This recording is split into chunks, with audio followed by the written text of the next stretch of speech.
Part 2, The Velveteen Rabbit. That was a wonderful summer. Near the house where they lived there was a wood, and in the long June evenings the boy liked to go there after tea to play. He took the Velveteen Rabbit with him, and before he wandered off to pick flowers or play at brigands among the trees, he always made the rabbit a little nest somewhere among the bracken where he would be quite cozy, for he was a kind-hearted little boy, and he liked Bunny to be comfortable.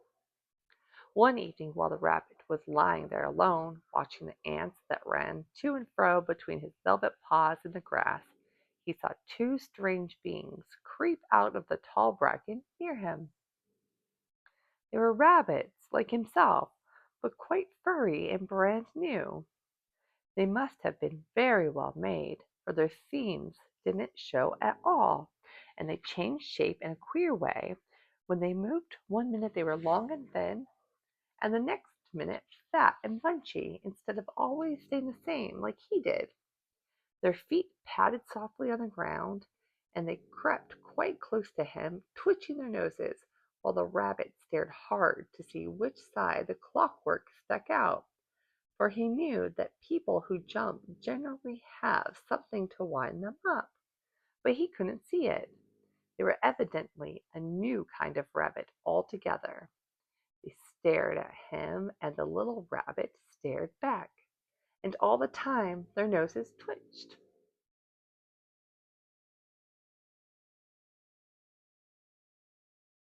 "Why don't you get up and play with us?" one of them asked. "I don't feel like it," said the rabbit, for he didn't want to explain that he had no clockwork. "Oh," said the furry rabbit, "it's as easy as anything," and he gave a big hop sideways and stood on his hind legs. "I don't believe you can," he said. "I can," said the little rabbit. "I can jump higher than anything." He meant when the boy threw him, but of course he didn't want to say so. "Can you hop on your hind legs?" asked the furry rabbit. That was a dreadful question, for the Velveteen Rabbit had no hind legs at all. The back of him was made all in one piece, like a pincushion. He sat still in the bracken and hoped that the other rabbits wouldn't notice. "I don't want to," he said again, but the wild rabbits have very sharp eyes, and this one stretched out its neck and looked. "He hasn't got any hind legs," he called out. Fancy a rabbit without any hind legs, and he began to laugh. "I have," cried the little rabbit. "I've got hind legs. I'm sitting on them." "Then stretch them out and show me." "Like this," said the wild rabbit, and he began to whirl around and dance till the little rabbit got quite dizzy. "I don't like dancing," he said. "I'd rather sit still." But all the while he was longing to dance, for a funny, new, tickly feeling ran through him, and he felt he would give anything in the world to be able to jump about like these rabbits did. The strange rabbit stopped dancing and came quite close. He came so close this time that his long whiskers brushed the Velveteen Rabbit's ear. And then he wrinkled his nose suddenly and flattened his ears and jumped backwards. "He doesn't smell right," he exclaimed. "He isn't a rabbit at all. He isn't real." "I am real," said the little rabbit. "I am real. The boy said so." And he nearly began to cry. Just then there was a sound of footsteps, and the boy ran past near them, and with a stamp of feet and a flash of white tails with the two strange rabbits disappeared. "Come back and play with me," called the little rabbit. "Oh, do come back. I know I am real." But there was no answer, only the little ants ran to and fro, and the bracken swayed gently where the two strangers had passed.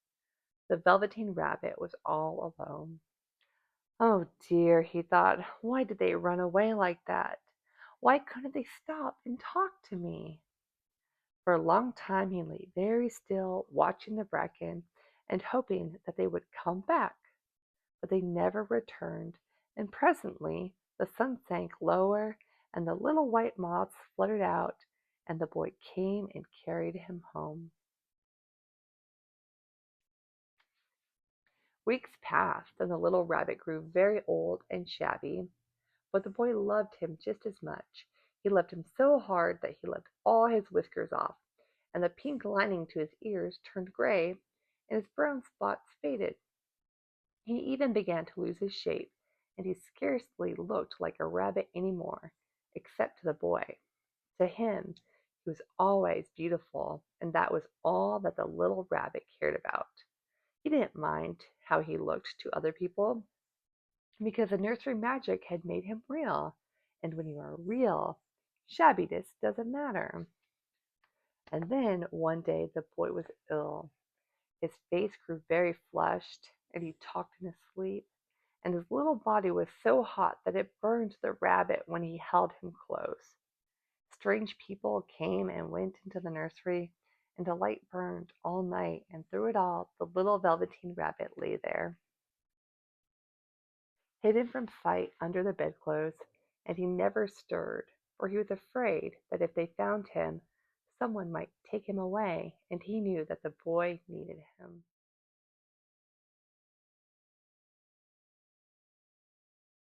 It was a long, weary time, for the boy was too ill to play, and the little rabbit found it rather dull with nothing to do all day long.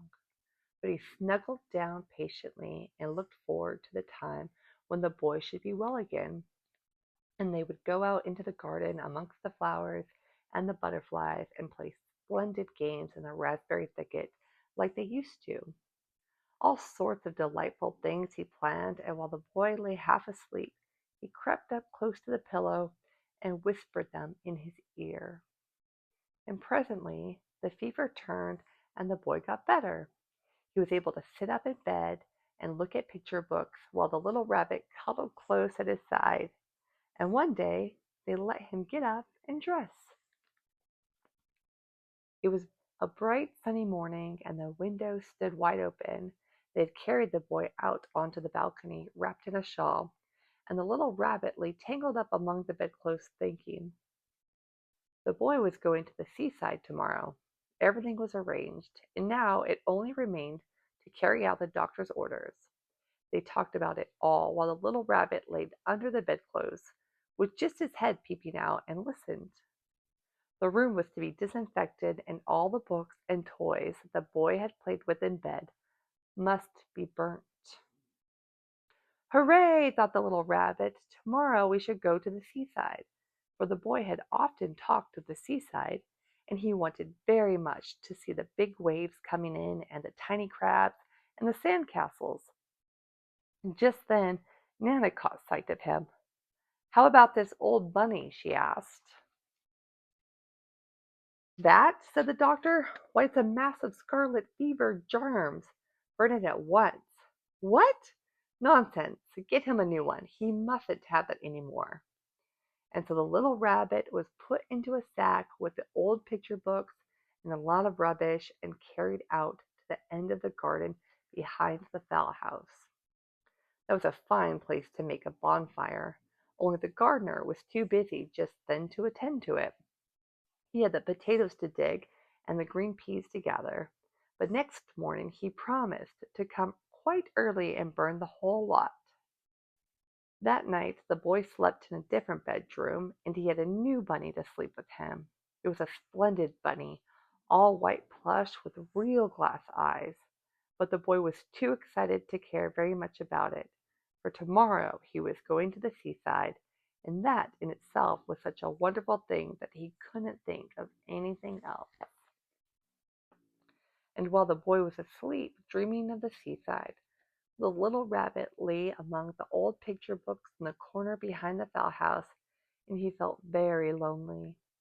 The sack had been left untied, and so by wiggling a bit he was able to get his head through the opening and look out. He was shivering a little, for he had always been used to sleeping in a proper bed, and by this time his coat had worn so thin and threadbare from hugging that it was no longer any protection to him. Nearby he could see the thicket of raspberry canes growing tall and close like a tropical jungle, in whose shadow he had played with the boy on bygone mornings. He thought of those long, sunlit hours in the garden how happy they were, and a great sadness came over him. He seemed to see them all pass before him, each more beautiful than the other, the fairy huts in the flower bed, the quiet evenings in the wood, when he laid in the bracket and the little ants ran over his paws, the wonderful day when he first knew that he was real. He thought of the skin horse, so wise and gentle, and all that he had told him of what was it to be loved and lose one's beauty and become real if it all ended like this. And a real tear trickled down this little shabby velvet nose and fell to the ground. And then a strange thing happened, for where the tear had fallen, a flower grew out of the ground.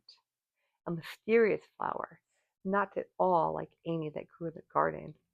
It had slender green leaves the color of emeralds, and in the center of the leaves a blossom like a golden cup. It was so beautiful that the little rabbit forgot to cry, and just lay there watching it, and presently the blossom opened, and out of it there stepped a fairy. She was quite the loveliest fairy in the whole world. Her dress was of pearl and dewdrops, and there were flowers round her neck and in her hair, and her face was like the most perfect flower of all.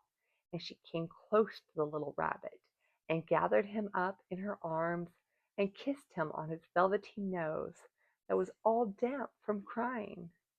"Little rabbit," she said, "don't you know who I am?"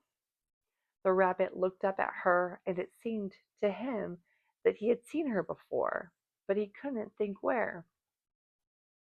"I am the nursery magic fairy," she said. "I take care of all the playthings that the children have loved.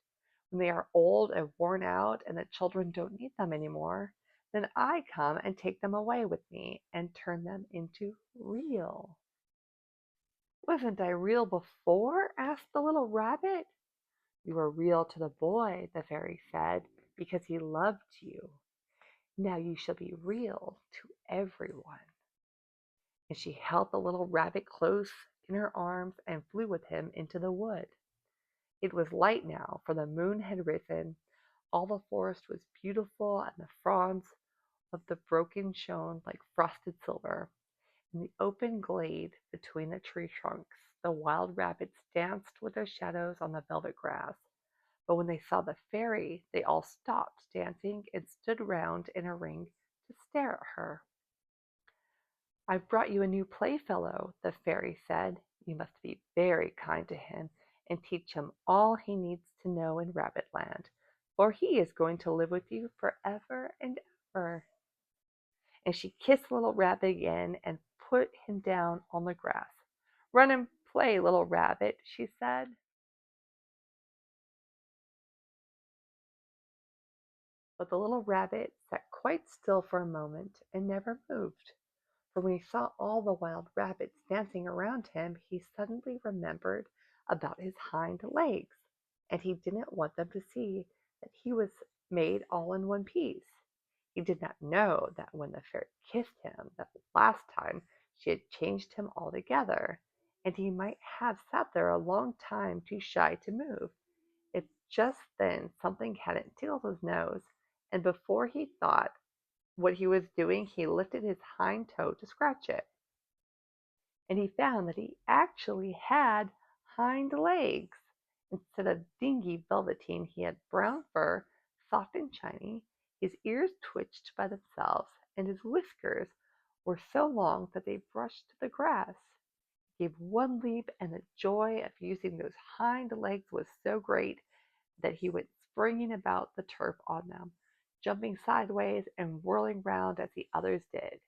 And he grew so excited that when at last he did stop to look for the fairy, she had gone. He was a real rabbit at last, at home with the other rabbits. Autumn passed and winter, and in the spring, when the days grew warm and sunny, the boy went out to play in the wood behind the house. And while he was playing, two rabbits crept out from the bracken and peeped at him. One of them was brown all over, but the other had strange markings under his fur, as though long ago he had been spotted, and the spots still showed through. And about his little soft nose and his round black eyes there was something familiar, so that the boy thought to himself, "Why, he looks just like my old bunny that was lost when I had scarlet fever." But he never knew that it really was his own bunny come back to look at the child who had first helped him to be real. And that's the end of our special holiday reading of the Velveteen Rabbit. Thank you so much for spending this magical story time with me. I hope it warmed your heart, brought you a little joy, and reminded you that being real is the most beautiful thing of all. Please join me next week. We'll be sharing another holiday favorite. It was the night before Christmas. Until next time, and sweet dreams.